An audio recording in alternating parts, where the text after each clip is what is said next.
الحمد لله رب العالمين والصلاة والسلام على سيد الأنبياء والمرسلين وعلى آله وصحبه أجمعين أما بعد فأعوذ بالله من الشيطان الرجيم بسم الله الرحمن الرحيم الحمد لله رب العالمين الرحمن الرحيم مالك يوم الدين إياك نعبد وإياك نستعين اهدنا الصراط المستقيم صراط الذين أنعمت عليهم غير المغضوب عليهم ولا الضالين صدق الله العظيم اللهم صل على سيدنا مولانا محمد وعلى آل سيدنا مولانا محمد وبارك وسلم. محترم سامعین اکرام، بزرگوں اور دوستوں، اللہ تبارک و تعالی نے کلام مجید کی جو پہلی سورت ہے سورۃ الفاتحہ، اس میں تمام چیزیں بیان کر دی ہیں. پورے قرآن کریم کا خلاصہ سورہ فاتحہ میں بیان کر دیا ہے. سورہ فاتحہ میں اللہ تبارک و تعالی نے وہ تمام مضامین کو اجمالی طور پر بیان کر دیا جو قرآن میں تفصیلی طور پر آئے ہوئے ہیں. قرآن پاک میں توحید کا درس ہے تو سورہ فاتحہ میں الحمدللہ رب العالمین میں توحید کا درس دے دیا گیا ہے. قرآن پاک میں آخرت کا تذکرہ ہے تو سورہ فاتحہ میں مالک یوم الدین سے آخرت کا تذکرہ کر دیا گیا ہے. قرآن پاک میں اللہ تبارک و تعالی نے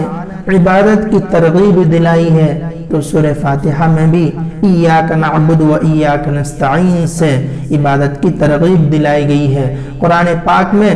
سیرت کی ترغیب ہے اور رسول کا تذکرہ ہے، انبیاء کا تذکرہ ہے تو اہدنا الصراط المستقیم کے تحت سیرت کا تذکرہ، انبیاء کا تذکرہ بھی آ جاتا ہے. قرآن پاک میں اللہ تبارک و تعالی نے دوسری قوموں سے ڈرایا ہے، دوسری قوموں کی کجی اور ان کی غلط فہمیاں اور ان کی بے راہ روی بیان کی ہے تو اللہ تبارک و تعالی نے غیر المغضوب علیہم ولا الضالین میں ان تمام کو بیان کر دیا ہے اجمالی طور پر. گویا کہ اللہ تبارک و تعالی نے قرآن پاک کو اجمالی طور پر سورہ فاتحہ میں بیان کر دیا. سورہ فاتحہ خلاصہ ہو گیا قرآن پاک کا. سورہ فاتحہ کو اسی لیے ام الکتاب بھی کہا جاتا ہے، یعنی تمام پوری کتاب کا وہ نچوڑ ہے. اللہ تبارک تعالیٰ کی ذات بڑی بلند پایہ علی ہے، اس تک کوئی ذات نہیں پہنچ سکتی. وہ تمام جہانوں کا مالک ہے، تمام چیزوں کا پروردگار ہے، تمام چیزیں اسی کے قبضے قدرت میں ہیں، تمام چیزوں کا وہ مالک ہے،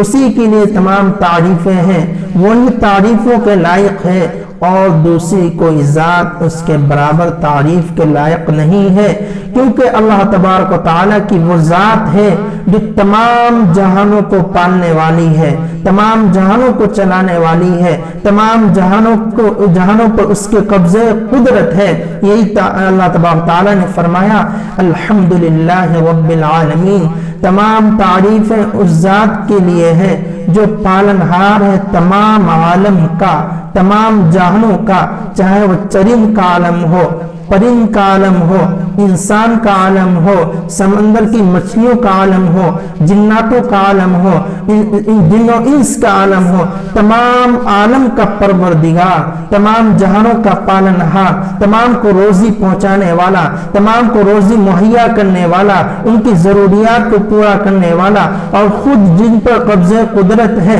ان تمام چیزوں کا مالک اللہ تبارک و تعالی ہے. کوئی بھی اس کی ملکیت سے اور اس کے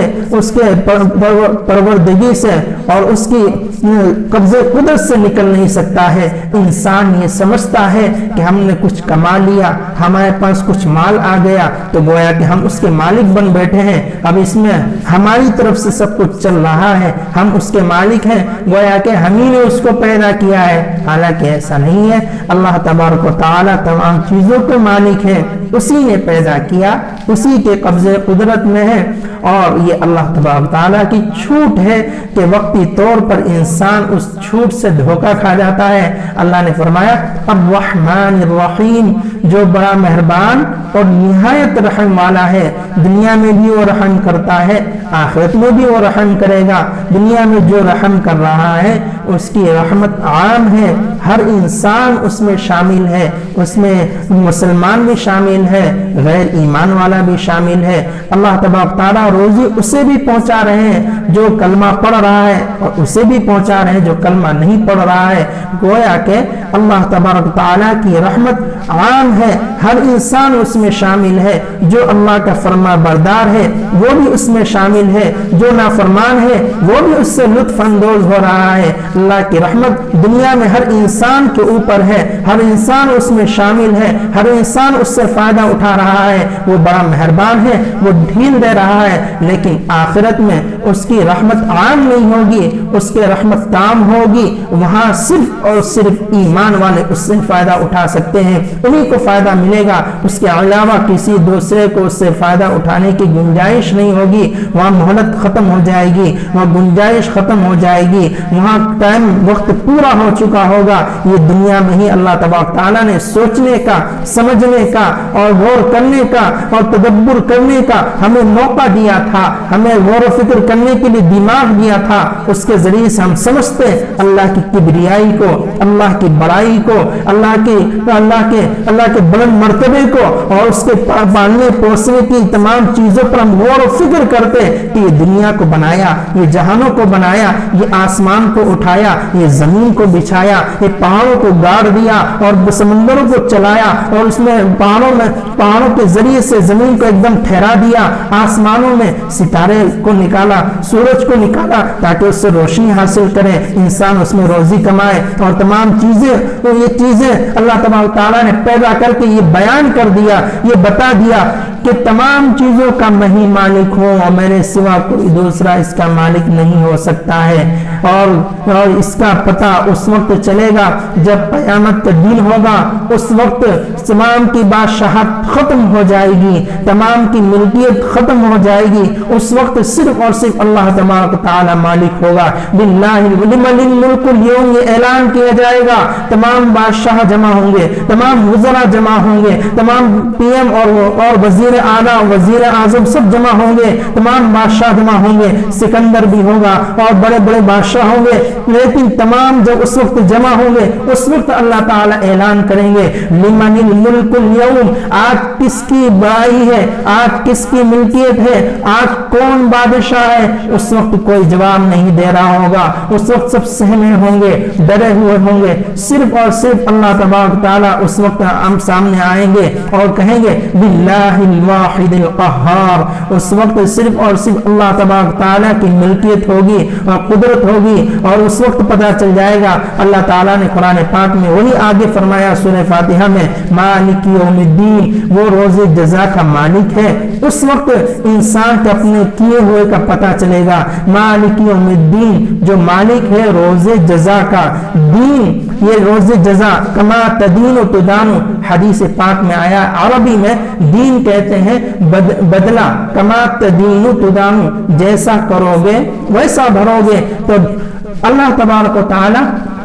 روز جزا کا بھی مالک ہے، اس دن ہمارے تمام کیے کا پتہ چل جائے گا۔ اور اللہ تبارک تعالیٰ آگے قرآن سورہ فاتحہ میں فرماتے ہیں ایاک نعبد و ایاک نستعین، کہ جب اللہ تبارک تعالیٰ کی بڑائی کی پتہ چل گئی ہے، اس کی بھیڑ بھی پتہ چل گئی ہے، اس کی رحمت بھی پتہ چل گئی ہے، اور اس کی رحمت عام اور رحمت تام بھی پتہ چل گئی ہے، اب انسان کو صرف اور صرف اللہ تبارک تعالیٰ کی عبادت کرنا چاہیے۔ اللہ تعالیٰ فرما رہے ہیں ایاک نعبد و ایاک نستعین، کہ ہم آپ ہی کی عبادت کرتے ہیں اور آپ ہی سے مدد مانگتے ہیں۔ انسان صرف اور صرف اللہ کی عبادت کرے، اس کے علاوہ کسی دوسرے کی عبادت نہ کرے، کسی دوسرے سے مدد نہ مانگے۔ مددگار مدد مانگنا ہو، حاجت روا صرف اور صرف اللہ تبارک و تعالی ہے، ہر اس کے سوا کسی سے حاجت نہیں مانگی جا سکتی ہے، کسی کے سامنے جھولی نہیں پھیلائی جا سکتی ہے، کسی کے سامنے پیشانی نہیں ٹیکی جا سکتی ہے۔